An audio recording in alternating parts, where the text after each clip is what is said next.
You feel exhausted, anxious, maybe even a little resentful. There's something boiling under the surface and you can't figure out exactly what it is. You're taking care of everything, you're holding it all together, you're there for everyone, but something isn't okay. What you might not realize is that the likely reason this is happening is because you are abandoning your own needs. You are not taking care of yourself in the ways that you need to be without even knowing it. But these aren't the obvious ways. These are little things that you are likely doing or not doing that are having a big kind of cumulative impact on your well-being, on how you are feeling. And in the meantime, you are going around feeling like something is just off. You can feel it under the surface, but you can't exactly identify what it is or what to do about it. So in this talk today, we are going to look at 5 sneaky signs that you are quietly abandoning yourself without even realizing it, and what to do about it to turn these ones around. But first, if you're new here, welcome to our incredible little corner on the internet.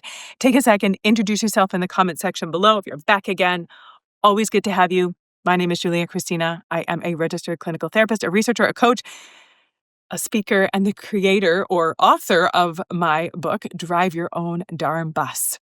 I help heart-centered humans think better, feel better, and live better so that they can like themselves and their lives more every day.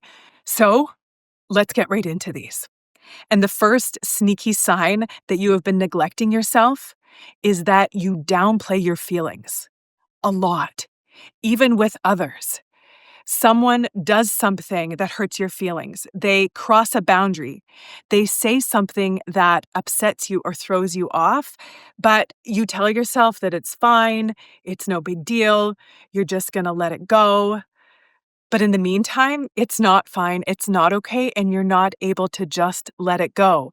So you're minimizing your pain, your frustration, your sadness, because you don't want to be a burden. You don't want to take up space. You don't want to seem dramatic. You don't want to make everything about you. So why does this happen? You may have learned as a child that your feelings weren't valid or welcome. You may have learned that if you do share your thoughts or your feelings or get hurt or upset, that you're being overly dramatic. You're being too sensitive. You're taking things too personally. You can't take a joke. You can't just let things go. And you were put down for having feelings when someone did or said something that hurt your feelings, that upset you, that didn't feel okay. And so you were made to believe that you were being a burden, that you were being dramatic, that you were being difficult. And so you learned to shut that part of yourself down. You learned that sharing your feelings, talking about something impacting you was a risk and that it might end up in you being either ridiculed or rejected.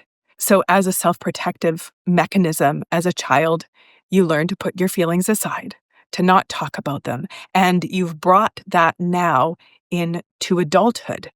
And again, feel like your feelings, your needs don't matter. But you also know that neglecting your feelings, ignoring your feelings doesn't actually make them go away. It just pushes them down until they show up in these other ways as anxiety, as burnout, as depression, as resentment, as disconnection. So as much as you want to tell yourself that what you feel doesn't matter, it actually does. The next sneaky sign that you have been neglecting yourself is that you are constantly telling other people and maybe even telling yourself that you're fine, but you're actually not. You're actually just numb.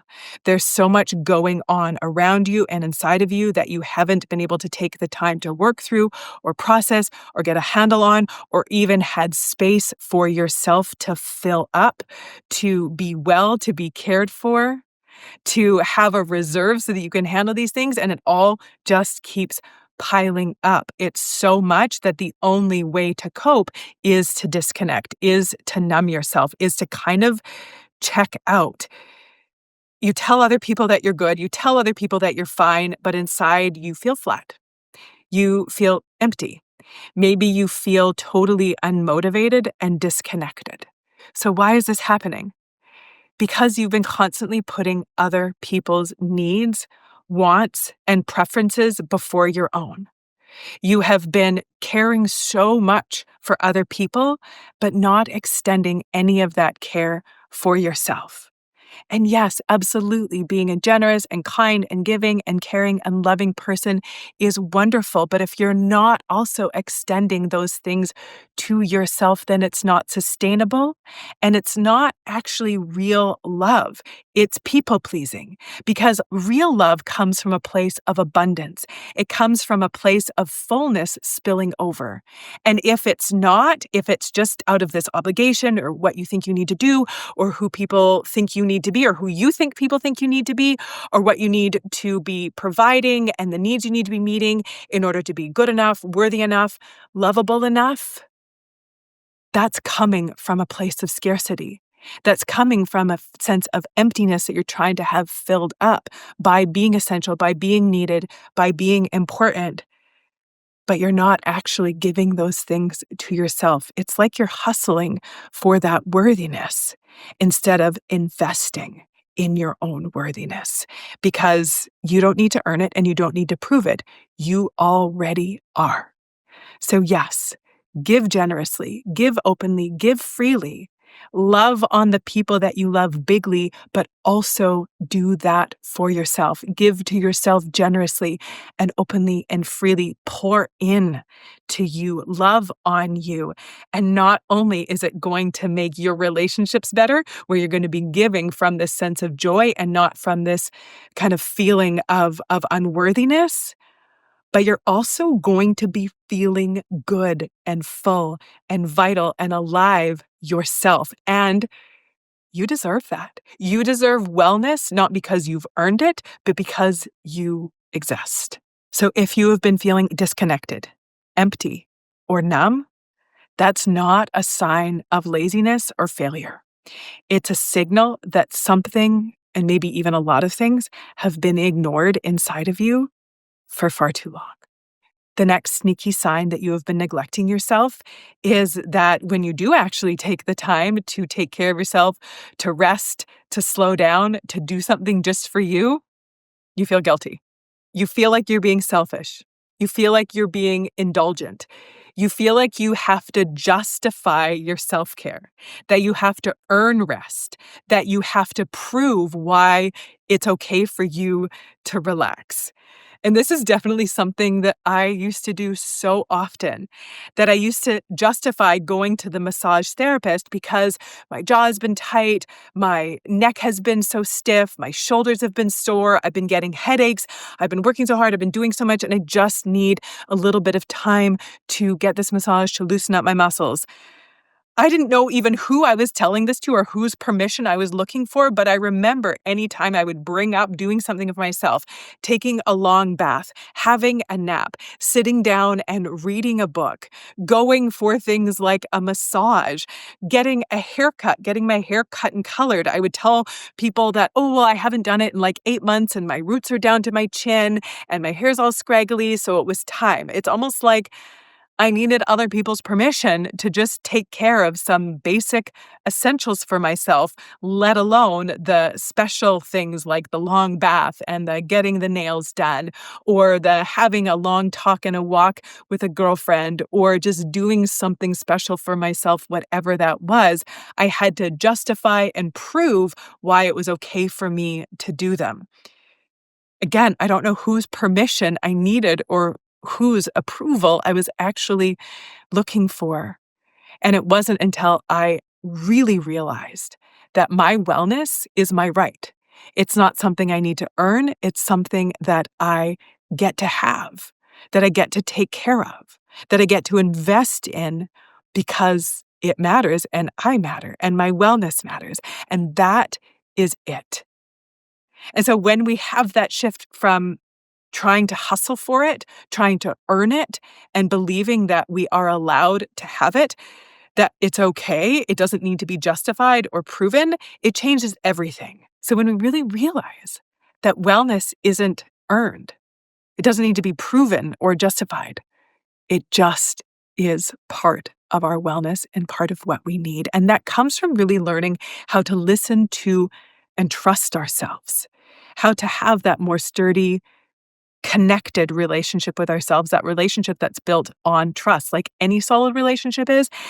And if it's something that you want more of, then make sure you grab my Simple Steps to Self-Trust guide. That is in the description below. You can grab the link and grab that right there.